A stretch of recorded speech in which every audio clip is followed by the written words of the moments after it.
मत सोच इतना जिंदगी के बारे में, जिसने जिंदगी दी है उसने भी तो कुछ सोचा होगा।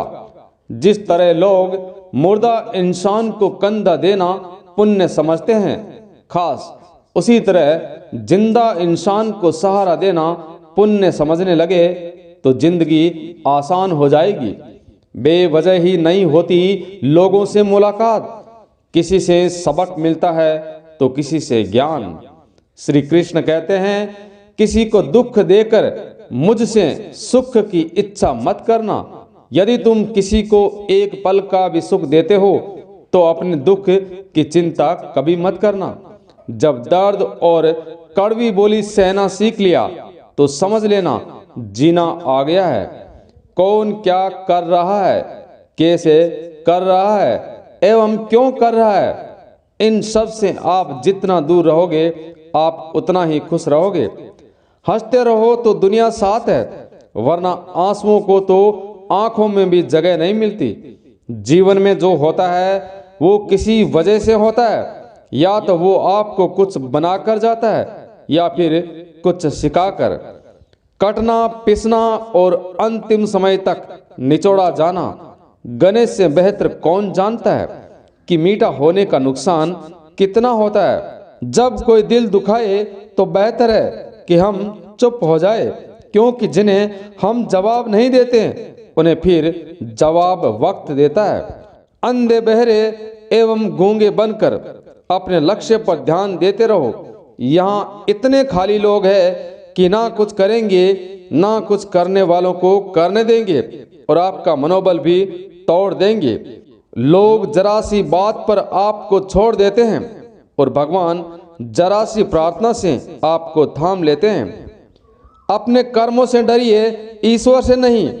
ईश्वर तो माफ कर देता है मगर कर्म नहीं, क्योंकि ये अटल सत्य है। जिस प्रकार भेड़ों के झुंड में एक भेड़ का बच्चा अपनी माता को ढूंढ लेता है, उसी प्रकार कर्म भी अपने कर्ता को आज नहीं तो कल ढूंढ ही लेता है।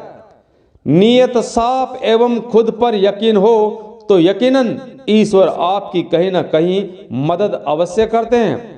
जिंदगी में जितना शांत रहोगे तो जिंदगी में अपने आप को उतना ही मजबूत पाओगे, क्योंकि लोहा ठंडा होने पर ही मजबूत होता है। गरीब रहोगे तो कोई ध्यान नहीं देगा, मेहनत करोगे तो लोग हंसेंगे, परंतु जब कामयाब हो जाओगे तो सब जलेंगे। जिंदगी वो हिसाब है जिसे पीछे जाकर सही नहीं किया जा सकता। इसलिए आज की बातों में सुधार करें एवं पुरानी बातों को अनुभव की तरह इस्तेमाल करें। जिस जिंदगी में उत्साह, लक्ष्य एवं अनुशासन ना हो उसे जिंदगी जीना नहीं, जिंदगी काटना कहते हैं। कभी कभी आप बिना कुछ किए ही बुरे बन जाते हैं, क्योंकि लोग जैसा चाहते हैं वैसा आप नहीं करते। जिस मनुष्य के हृदय में सच्ची मानवता हो उसकी सोच हमेशा यही होगी कि मुझे दुख मिला है वो किसी और को ना मिले, और मुझे सुख मिला है वो सबको मिले। मैंने हंसकर भी देख लिया और रोकर भी देख लिया, किसी को पाकर तो किसी को खोकर भी देख लिया। ये जान लिया कि जिंदगी वही जी सकता है जिसने अकेले जीना सीख लिया। जिंदगी बहुत कुछ सिखाती है, थोड़ा रुलाती है, थोड़ा हंसाती है। खुद से ज्यादा किसी पर भरोसा मत करना, क्योंकि अंधेरे में परछाई भी साथ छोड़ देती है। अगर कोई आपको सच्चा प्यार करता है तो आपको समय जरूर देगा, आपको हर स्थिति में साथ देगा, हमेशा आपके लिए समर्पित रहेगा, क्योंकि सच्चा प्यार एक दूसरे की खुशियां चाहेगा, आंखों में पानी नहीं। लोहे को कोई नष्ट नहीं कर सकता, बस उसका जंग ही उसको नष्ट कर सकता है। उसी प्रकार इंसान को कोई और नहीं बल्कि उसकी सोच ही नष्ट कर सकती है। इसलिए सोच सदैव अच्छी रखो, फल भी अच्छा ही मिलेगा। इतना भी कमजोर मत बनो कि कोई भी आपको तोड़ सके, बल्कि इतना मजबूत बनो कि आपको तोड़ने वाला खुद ही टूट जाए। दर्द आपको मजबूत बनाता है, डर आपको बहादुर बनाता है। अनुभव आपको सिखा देता है।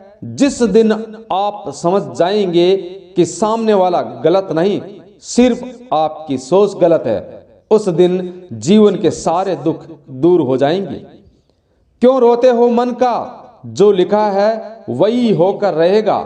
एक रास्ता बंद करने से पहले ईश्वर हजारों रास्ते खोल देता है। गर्मी के मौसम में पत्ते सूखने के बाद भी पक्षी घोंसला नहीं छोड़ते, क्योंकि वो जानते हैं फिर से बारिश आएगी और पेड़ पर नए पत्ते आएंगे। जो हुआ उसे भूलकर नई शुरुआत करो और हमेशा ये याद रखो, जिसका कोई नहीं होता उसका ईश्वर होता है। मतलब से जुड़े रिश्ते मतलब तक साथ देते हैं, परंतु दिल के रिश्ते आखिरी सांस तक साथ निभाते हैं। अच्छा काम करते रहो, चाहे कोई आपका सम्मान करे या ना करे, क्योंकि सूर्योदय तभी होता है जब करोड़ों लोग सोए रहते हैं। दुनिया में हर एक काम आसान है, केवल भीतर से आवाज आनी चाहिए। हमेशा मेहनत एवं ईश्वर पर भरोसा रखना ही सफलता का परम सूत्र है। जीवन में सबसे बड़ी गलती वो है जिस गलती से हम कुछ सीख नहीं पाते। जो व्यक्ति अपने मन को काबू में कर सकता है वो जिंदगी में कुछ भी कर सकता है। इंसान की अच्छाइयों पर सब खामोश रहते हैं, लेकिन चर्चा अगर बुराई पर हो तो गूंगे भी बोल पड़ते हैं। श्री कृष्ण कहते हैं, तुम्हारे बीते हुए कल को तो मैं ठीक नहीं कर सकता। यदि तुम वर्तमान में कुछ अच्छा करोगे तो मैं तुम्हारा आने वाला कल जरूर उजागर करूंगा। झूठी बातों पर लोग आपकी वाहवाही करेंगे और वही लोग आपको बर्बाद भी करेंगे।